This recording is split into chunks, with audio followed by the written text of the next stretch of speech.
इस वक्त की एक बड़ी खबर आ रही है, जहां के आदित्यपुर औद्योगिक क्षेत्र में धर्मकांटा के पास हाई टेंशन तार की चपेट में आने से एक लॉजिस्टिक कंटेनर में आग लग गई। हादसे में कंटेनर चालक गंभीर रूप से घायल हो गया है। जानकारी के मुताबिक शनिवार सुबह करीब 6:30 बजे की यह घटना बताई जा रही है, जहां एक बड़े लॉजिस्टिक कंटेनर वजन कराने के लिए पम्मी धर्मकांटा की ओर जा रहा था। इसी दौरान वाहन का ऊपरी जो हिस्सा है वो सड़क के ऊपर से गुजर रहे हाई टेंशन बिजली तार के संपर्क में आ गया और संपर्क में आते ही तेज चिंगारी निकली और देखते ही देखते कंटेनर आग की लपटों में घिर गया। घटना के बाद इलाके में अफरा तफरी मच गई। ये उस वक्त की तस्वीर भी आपको दिखा रहे हैं, किस तरीके से देखिए लॉजिस्टिक कंटेनर में आग लग गई है और हादसे में कंटेनर चालक गंभीर रूप से घायल है, जिसका अस्पताल में इलाज जारी है। जो फिलहाल जानकारी सामने आ रही है, शनिवार सुबह 6:30 बजे के करीब की यह घटना बताई जा रही है, जहां बड़े लॉजिस्टिक कंटेनर वजन कराने के लिए पम्मी धर्मकांटा की ओर जा रहा था और इसी दौरान वाहन का जो ऊपरी हिस्सा है, आप देख भी पा रहे होंगे, ऊपरी हिस्सा जो है वो हाई टेंशन बिजली की तार के संपर्क में आ गया, जिसकी वजह से चिंगारी निकली और उसके बाद ये पूरा कंटेनर आग के गोले में तब्दील हो गया। तो सरायकेला से आपको ये बड़ी खबर बता रहे हैं, कंटेनर चालक फिलहाल गंभीर रूप से घायल है, जिनका अस्पताल जारी है। वजन कराने जाने के दौरान ये हादसा हुआ है। आदित्यपुर औद्योगिक क्षेत्र का ये मामला सामने आया। हाई टेंशन तार की चपेट में आया है कंटेनर। ज्यादा जानकारी के साथ न्यूज 18 संवाददाता आशीष तिवारी हमारे साथ फोन लाइन पर जुड़ गए हैं। आशीष, फिलहाल क्या स्थिति है इस पूरे मामले को लेकर के? जी बता दूं कि आज सुबह जो है सरायकेला थाना क्षेत्र, सरायकेला जिले के आदित्यपुर क्षेत्र में औद्योगिक नगरी में जो है वो कंपनी से कंटेनर जो है वो बाहर निकल रहा था और इसी दौरान हाई टेंशन तार की चपेट में आ गया और देखते ही देखते कंटेनर में पूरी तरह से आग लग गया। हालांकि उसी दौरान उसमें जो चालक मौजूद था वो बिजली की चपेट में आने से गंभीर रूप से घायल हो गया, जिसके बाद उसे स्थानीय लोगों ने लकड़ी के माध्यम से बाहर निकाला, मगर देखते देखते गाड़ी जो है वो पूरी तरह से आग की गोले में तब्दील हो गई। सूचना मिलते ही दमकल की गाड़ी मौके पर पहुंची और कड़ी मशक्कत के बाद आग पर काबू पाया गया है, मगर जो चालक है उसकी हालत काफी गंभीर बताई जा रही है।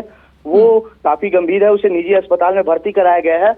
मगर इस घटना से कहीं ना कहीं एक बार फिर बिजली विभाग की जो लापरवाही है वो साफ तौर पर देखने को मिल रही है, क्योंकि सरायकेला में और जमशेदपुर में लगातार इस तरह की घटनाएं होती है। बिजली के तार जो है वो काफी नीचे से गुजरते हैं और बारिश के समय और इस तरह की घटनाएं लगातार होती है कि बिजली के तार गिर जाते हैं नंगे और उसमें कई लोगों की मौत भी होती है। मगर अब देखना ये है कि बिजली विभाग इस घटना के बाद क्या सबक लेता है और लगातार जो तार की नंगे तार है वो जमीन के से काफी नीचे रहते हैं, वो कहीं ना कहीं उस पर सवाल उठ रहा है। मगर अब देखना है कि बिजली विभाग क्या कुछ कार्रवाई करता है, मगर चालक की स्थिति काफी गंभीर बनी हुई है। ठीक है आशीष, आप नजर बना के रखिए और देखना होगा कि बिजली विभाग की तरफ से अब आगे सतर्कता क्या बरती जाती है। बहुत शुक्रिया फिलहाल जानकारी के लिए आशीष। देखिए, जामताड़ा से आपको इस वक्त की एक बड़ी खबर बताते हैं, जहां चलती कार में भीषण आग लग गई है। कार जल करके पूरी तरीके से खाक हो गई। कार सवार 3 लोग बाल बाल बच गए हैं। शॉर्ट सर्किट के कारण यह हादसा हुआ। घटना के बाद अफरा तफरी का माहौल पैदा हो गया। शेखपुरा गांव में यह हादसा हुआ है। तो जामताड़ा से आपको ये इस वक्त की सबसे बड़ी खबर बताए, चलती कार में भीषण आग लग गई। कार जल करके पूरी तरह खाक हो गई। कार सवार 3 लोग बाल बाल बचे हैं। शॉर्ट सर्किट से हादसा हुआ, इस बात की जानकारी दी जा रही है। घटना के बाद अफरा तफरी का माहौल है। शेखपुरा गांव में यह हादसा हुआ। कार सवार 3 लोग हालांकि बच गए हैं, जान माल का कोई नुकसान नहीं। शॉर्ट सर्किट के कारण यह हादसा हुआ, इस बात की फिलहाल जानकारी मिल रही है।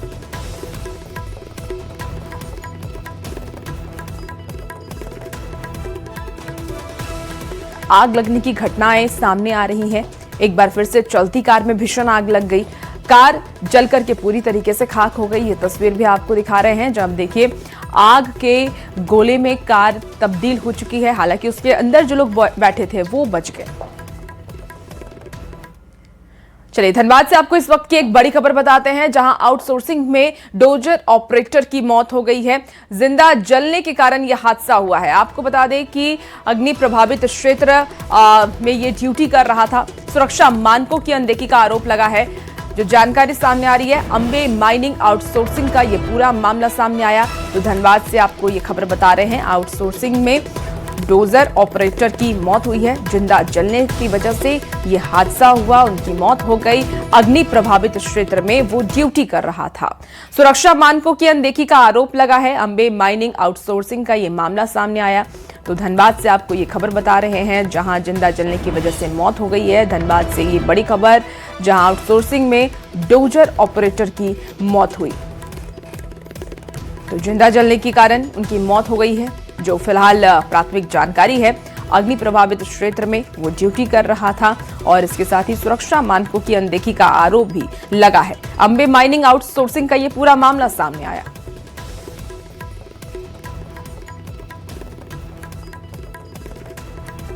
और ज्यादा जानकारी के साथ न्यूज 18 संवाददाता संजय गुप्ता हमारे साथ फोन लाइन पर जुड़ गए हैं। संजय, आउटसोर्सिंग में डोजर ऑपरेटर की मौत हुई है, क्या जानकारी, प्राथमिक जानकारी मिल पा रही है, किस वजह से मौत हुई और कब ये मौत हुई? फिलहाल तो जो जानकारी मिली है कि डोजर ऑपरेटर जो है वहाँ खनन कार्य में लगा हुआ था और अचानक बारिश आई और वो जिस स्थान पर वो काम कर रहा था वो पूरी तरीके से आग रहित क्षेत्र थी। यानी जब समय आग रहती है तो वहाँ पर आउटसोर्सिंग कंपनी को किसी भी हादसे से निपटने के लिए पानी टैंकर या किसी तरह की व्यवस्था रखनी चाहिए थी, लेकिन उस तरह की कोई व्यवस्था नहीं थी। और जब अचानक बारिश आई तो वह कूदते फांदते हुए निकलने का प्रयास किया कि किसी तरह वह बारिश से बचे, लेकिन उस आग रहित क्षेत्र में रहने के कारण वह उसमें पूरी तरह से झुलस गया और जिसमें उसकी दर्दनाक मौत हुई। कहीं न कहीं इस मामले में आउटसोर्सिंग प्रबंधन और बीसीसीएल प्रबंधन जो है डीजीएमएस के जो नियम होते हैं उसकी अनदेखी करते हैं और यही कारण है कि यह हादसा हुआ। फिलहाल अब यह देखना है कि आउटसोर्सिंग कंपनी में जो यह हादसा हुआ और इसमें जो लापरवाही बरती गई है उसमें बीसीसीएल और डीजीएमएस क्या कार्रवाई करती है। लेकिन एक जो ऑपरेटर है उसकी जान चली गई है, क्योंकि जो आग रहित क्षेत्र थी वहां पर जो सुरक्षा के व्यापक इंतजाम होने चाहिए थे वो आउटसोर्सिंग प्रबंधन के द्वारा अनदेखी की गई और अब जो है सो कर्मी की मौत हो गई। संजय, क्या क्या लापरवाही अभी फिलहाल देखी जा रही है सुरक्षा मानकों के हिसाब से अगर देखें तो? फिलहाल तो अगर कहा जाए तो बीसीसीएल और आउटसोर्सिंग जो डीजीएमएस के नियम होते हैं, बेंच कटिंग होना, जहां आग रहित क्षेत्र है वहां पर पानी की व्यवस्था करना, वहां आग से निपटने के लिए संसाधन रखना, वो सब चीजों की अनदेखी की जाती है। लगातार इस तरह की घटनाएं जरूर होती है, लेकिन डीजीएमएस भी कहीं न कहीं इस मामले में आउटसोर्सिंग प्रबंधन और बीसीसीएल पर पूरी तरीके से कार्रवाई नहीं करती और यही कारण है कि इस तरह की घटनाएं हो रही है और आउटसोर्सिंग कंपनी और बीसीसीएल मनमानी तरीके से कोयला खनन करती है, कर्मियों की जान को जोखिम में डालने का काम करती है। जी ठीक है, आप नजर बना के रखिए, अपडेट आपसे लेंगे। बहुत शुक्रिया फिलहाल जानकारी के लिए। चलिए जामताड़ा से आपको इस वक्त की एक खबर बताते हैं, जहां के फतेहपुर थाना क्षेत्र में शुक्रवार रात एक बड़ी लूट की घटना हुई है। हथियारबंद बदमाशों ने जेवर कारोबारी के मालिक को निशाना बनाया है और उनसे लाखों रुपए के सोना चांदी से भरा बैग लूट लिए। मौके से वो फरार भी हो गए। घटना के बाद पूरे इलाके में दहशत का माहौल है। जानकारी के मुताबिक जेवर कारोबारी शुक्रवार रात अपनी दुकान बंद कर घर लौट रहे थे और बजरंगबली बस स्टैंड के पास पहुंचने पर पहले से घात लगाए 2 बाइक पर सवार 5 बदमाशों ने उन्हें घेर लिया और हथियार के बल पर उनसे बैग छीन करके वहां से फरार हो गए। फिलहाल पुलिस मामले की छानबीन में जुटी हुई है। तो जामताड़ा से आपको ये खबर बता रहे हैं, जहां 5 बदमाशों ने इस घटना को अंजाम दिया है। फतेहपुर थाना क्षेत्र का यह मामला सामने आया है। घटना के बाद 5 बदमाश वहां से फरार हो गए। जेवर कारोबारी से लाखों की लूट की गई है। जो ये हथियार बदमाश है वो हथियारबंद बदमाश पहले से ही लूट की घटना को अंजाम देने के फिराक में थे। पहले से वो घात लगाकर बैठे हुए थे और जैसे ही जेवर कारोबारी को वो देखते हैं उनका बैग लेकर के वहां से फरार हो जाते हैं। और ये कोई पहली घटना नहीं है, इसके पहले भी कई ऐसी घटनाएं हो चुकी हैं।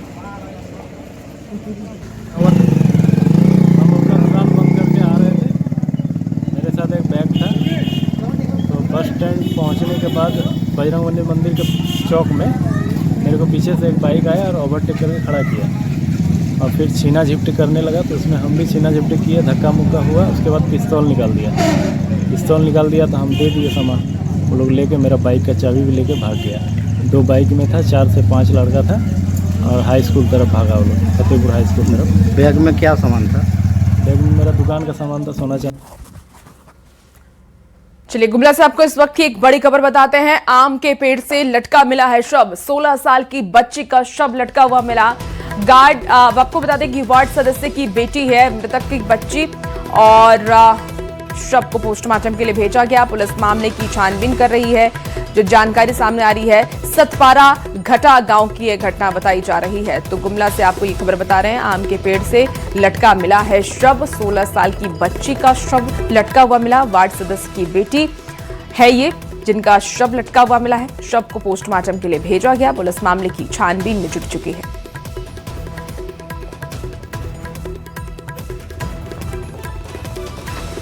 चाईबासा के कोल्हान जंगल क्षेत्र वही इलाका है जहां पग पग में आईईडी बम बिछे रहते हैं और इस क्षेत्र में अफसर भी वहां पर पहुंच नहीं पाती थी। अब इस क्षेत्र में 1 दशक के बाद नक्सल गतिविधि कम होने के बाद डीसी मनीष कुमार और स्थानीय विधायक यहां पहुंचे और उनके पहुंचने से स्थानीय लोगों में खुशी की लहर दौड़ गई है। लोगों ने उनका पारंपरिक तरीके से स्वागत भी किया। अबुआ आवास योजना के लाभार्थियों का गृह प्रवेश भी कराया गया, जिसके बाद मैट्रिक और इंटर परीक्षा में उत्तीर्ण बच्चों को सम्मानित किया गया। ग्रामीणों से संवाद करते हुए डीसी ने यह कहा है कि हमें सशक्त सिंहभूम बनाने की दिशा में काम करना है। सिंहभूम का निर्माण कर सकते हैं मिलकर, जिसके लिए हम लोग सभी लोग प्रयासरत हैं। अगले 1-2 साल में सशक्त सिंहभूम हम लोगों ने एक टैगलाइन सोचा है, जिसका आगे अब कार्यरत है, जिसमें भी एसडीओ मैडम ने आपको अनेक चीज बताए अलग अलग। उसी में आज हम लोग सबका गृह प्रवेश करने आए थे। 3 घरों का गृह प्रवेश पीड़ा पंचायत में आज हम लोगों ने किया। इस क्षेत्र में शायद पहली बार प्रशासनिक पदाधिकारी या जिला डीसी आए होंगे। ये मेरी जानकारी में शायद नहीं है, लेकिन मेरे दोस्त पहली बार आए और यहाँ की सारी जनता देख रही, बहुत आशा के साथ देख रही है कि जिला का डीसी आए हैं। विधायक तो हम लोग आते रहते हैं। तो चाईबासा से आपको ये खबर बता रहे हैं, जहां 1 दशक के बाद इस क्षेत्र में पहुंचे हैं डीसी। पहले कोई अफसर यहां आने की हिम्मत नहीं करते थे, लेकिन अब यहां देखिए डीसी पहुंचे हुए हैं। सशक्त सिंहभूम बनाने में सहयोग की मांग वो वहां के लोगों से कर रहे हैं। आपको बता दें कि मेधावियों छात्रों को उन्होंने सम्मानित भी किया। सुदूर क्षेत्र पहुंचे हैं स्थानीय विधायक और डीसी। 1 दशक के बाद क्षेत्र में डीसी पहुंचे, इसके बाद लोगों में खुशी की लहर भी है, खुशी का माहौल देखा जा रहा है। हर किसी के चेहरे पर एक स्माइल नजर आ रही है। सशक्त सिंहभूम बनाने की दिशा में ये एक पहल है।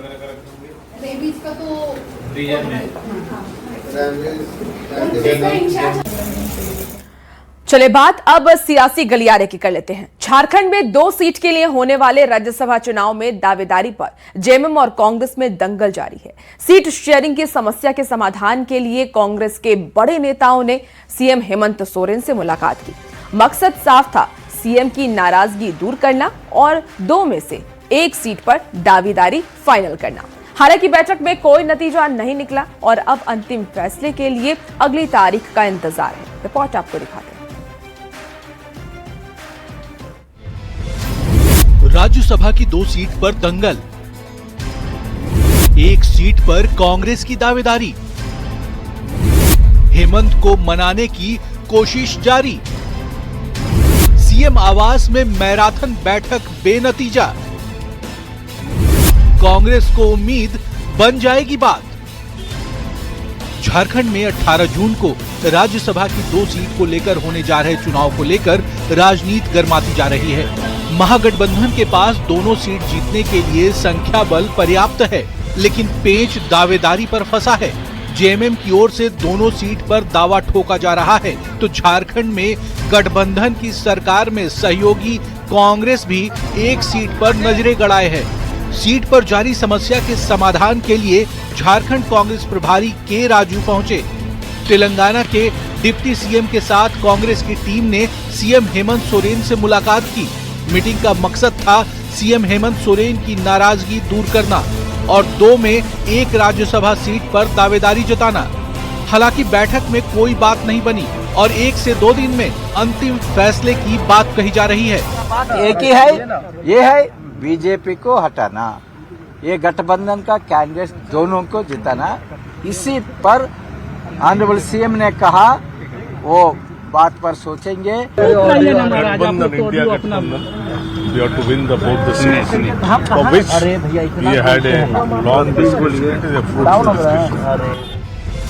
करीब 2.5 घंटे चली मैराथन मीटिंग के बाद झारखंड कांग्रेस के नेताओं ने सीट शेयरिंग पर अंतिम फैसला जेएमएम नेतृत्व पर छोड़ने की बात कही। साथ ही दोनों पार्टी के आला कमान की बात से जल्द फैसला होने की उम्मीद भी जताई। सीएम साहब के कंधे पर भार दिया गया है। उन्होंने कहा कि हम प्रयास करते हैं कि दोनों सीट हम सब जीते और पूरी चीजें 1-2 दिनों में एक खाका बना करके फिर हम आपसे बात वार्ता के लिए प्रदेश कमेटी हम तमाम लोग भी यहाँ पे शरीक हुए और निश्चित तौर से उम्मीद किया जा रहा है कि दोनों सीट हम इस बार झारखंड से दोनों सीट हम जीतेंगे। भले ही कांग्रेस की ओर से जेएमएम और हेमंत सोरेन पर राज्यसभा की एक सीट के लिए दबाव बनाया जा रहा है, लेकिन खुद कांग्रेस में ही दावेदारी की लंबी लिस्ट है।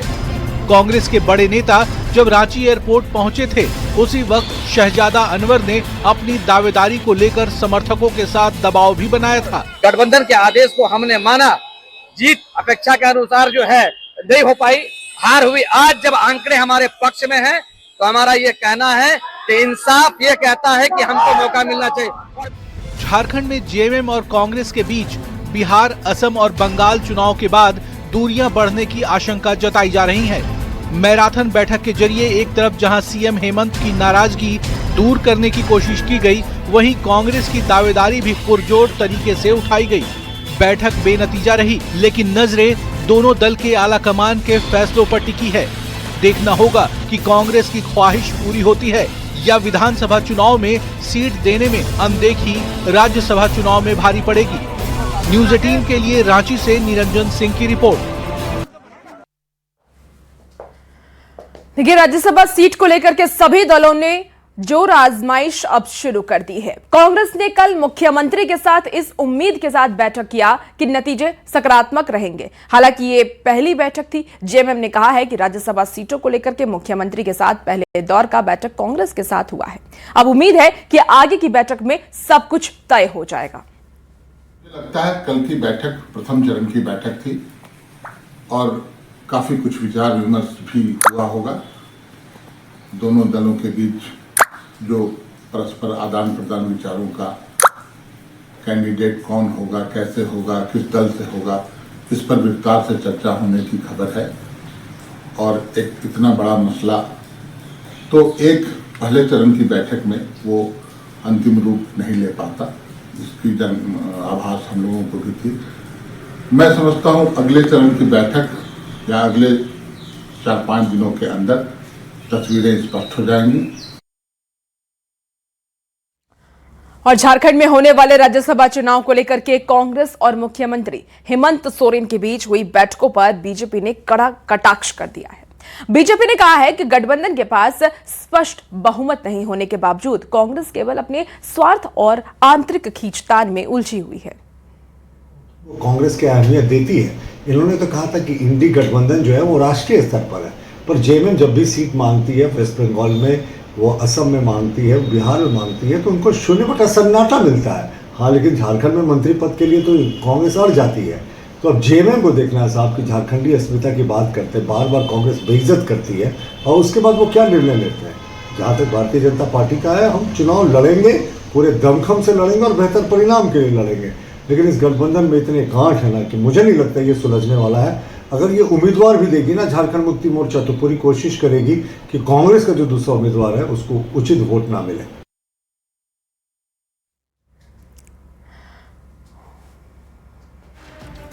और देखिए, अब बात मौसम के मिजाज की कर लेते हैं। तो राज्य में भीषण गर्मी के बाद मौसम ने अचानक से करवट ले ली है।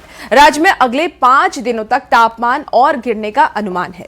राजधानी रांची समेत कई हिस्सों में अधिकतम तापमान 4 से 5 डिग्री सेल्सियस गिरेगा। मौसम विभाग ने जो अनुमान जताया है, जो उनके मुताबिक राजधानी के आसपास के इलाके में अगले कुछ दिनों तक बादल छाए रहेंगे। कहीं कहीं हल्की बारिश की भी संभावना है। कई जिलों में ठनका की भी आशंका मौसम विभाग की तरफ से जता दी गई है। यानी कि अगले 5 दिन लोगों को गर्मी से राहत मिलने वाली है। झारखंड वासियों को गर्मी से राहत मिलने वाली है। झारखंड का मौसम का मिजाज एक बार फिर बदला है। रुक रुक कर सुबह से बारिश हो रही है। तापमान में 5 से 6 डिग्री गिरावट हुई है। लोगों को गर्मी से राहत मिली है। अगले 24 घंटों में झारखंड के 12 जिलों में बारिश होने का अनुमान लगाया गया है। वहीं अगर हम बात करें संथाल का, तो संथाल में तापमान में भी गिरावट हुई है और कोल्हान में भी 5 से 6 डिग्री की गिरावट हुई है। अगर हम बात करें दक्षिणी छोटानागपुर की, तो निश्चित तौर पर जिस तरह से पिछले 24 घंटे में तेज हवा के साथ बारिश हुई है, लोगों को राहत जरूर मिली है।